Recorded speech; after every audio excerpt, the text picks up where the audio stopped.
is a coincidence, like nothing is ever out of place, out of sync or out of touch with anything else, not the notes on the radio or the choreography of the planets and stars. All that's necessary is to look and see. Since the axis of planet Earth spins 1 degree every 17 years, on the next winter solstice in December 2012, from our point of view, the sun will rise in the center of the Milky Way galaxy, an alignment that occurs only once every 25,920 years. Mayan astronomers painstakingly plotted and ingeniously recognized this with the naked eye over 1,000 years ago.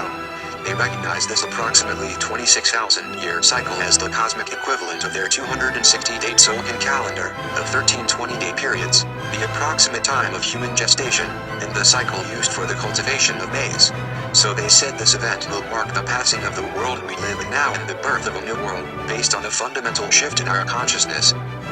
What happened 26,000 years ago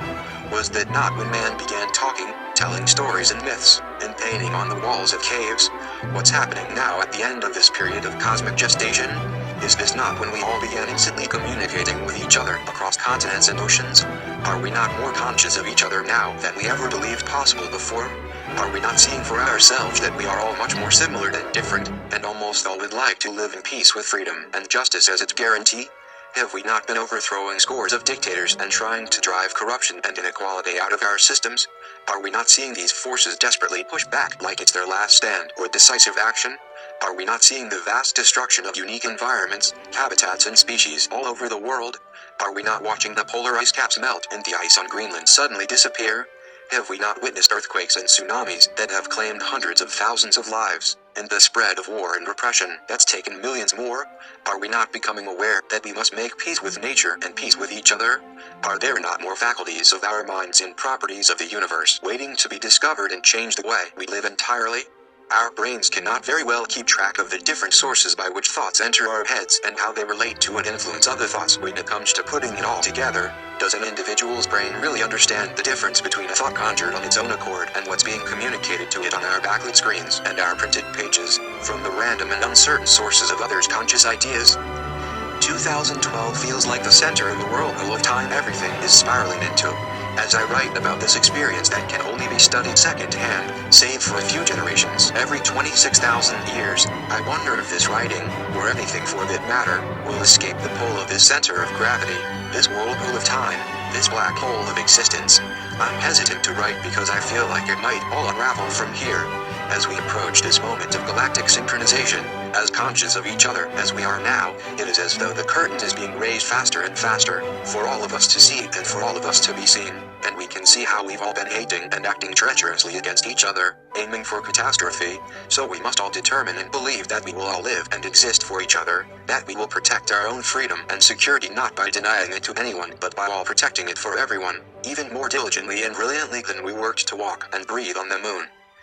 As we keep seeing everything in such rapidly increasing detail, it will seem as though we are experiencing collective neurosis, certainties disappearing and questions becoming more difficult to answer with our dominant ways of thinking. We can get through this forest by remembering that our existence in this world of entropy is simply to behold, revere, and to be, because outside of the relative constructs of space and time, matter and energy, everything is all one thing happening at the same time. At least from here we can bring everlasting and mathematically sound ideas and principles into this world like freedom and equality to be true guideposts in establishing society for the benefit of everyone at large, not for the benefit of one against another or one's all for themselves. Freedom, simply defined, is when everyone is allowed to exercise their liberties to the greatest extent possible without harming others or depriving anyone of their liberties. In short, you and everyone else deserve to be free, but that gives you no right to take away anyone else's freedom, and the only real way to protect your freedom is by protecting everyone's. The main point of society is equal protection,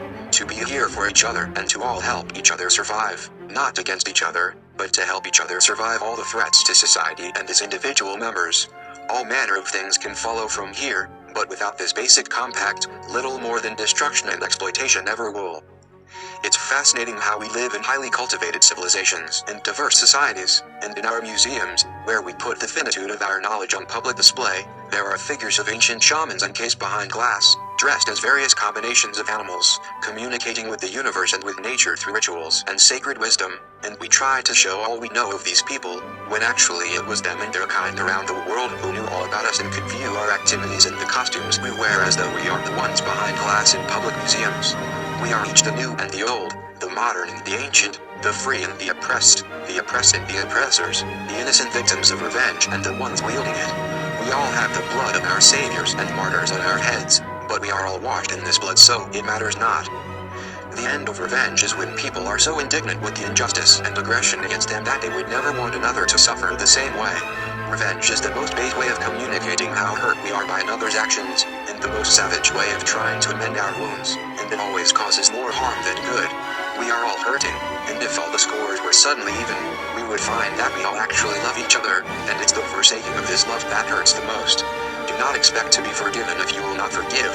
We could look at where we all stand now, with the curtain raised, exposed in fluorescent light, and throw accusations back and forth, claiming the right of revenge, but the ones who have truly suffered, and have thus gone beyond, want none of that anymore for anyone, and instead just want all to be free and live in peace. All war and struggle has its roots in believing the appearances of separation, and the source of all peace is understanding we are all one.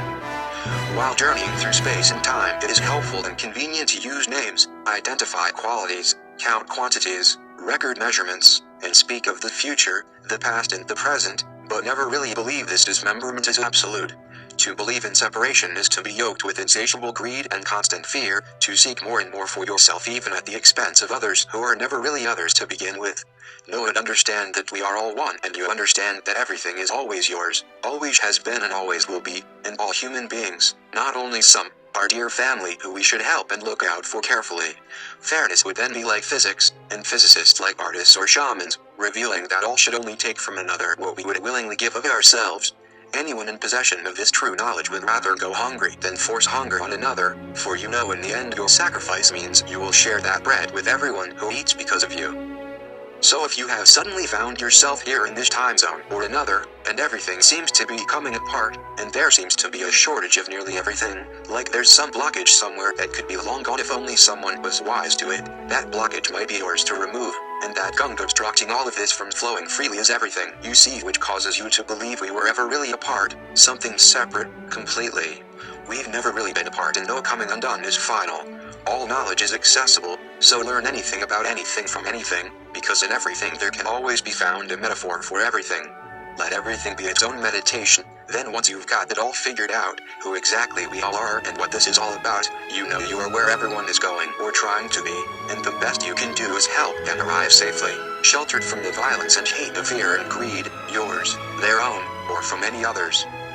I struggle to get these words out before the ink runs out, before the batteries are drained, before the screens go dim, to escape the gravitational pull, this whirlpool of time, to arrive safely somewhere eternal within our experiences in time, the eternal within all of our existence, before all the screens turn off, before we all run out of ink. If this message has reached that eternal part of you, please reply with a nod, a smile, or a wink. Either everything is a coincidence or nothing is a coincidence, as though the world is one great story written by a perfect author, where nothing is out of place unless it's meant to be, where no character is unimportant, no personality flat, no scene without meaning, no music that doesn't underscore, and always for an astute reader, a fine amount of foreshadowing. The only thing that makes passing through this world of impermanence and fading forms tolerable, even enjoyable, and mystifying, is that we are all here together, where eternity and time cross together, and similarly, no goodbye is forever because it's either see you soon or see you later. And take care to remember, friend, that when any truly great artist or author presents a composition, the first thing he will seek to impress is that it is indeed very well composed, from beginning to end.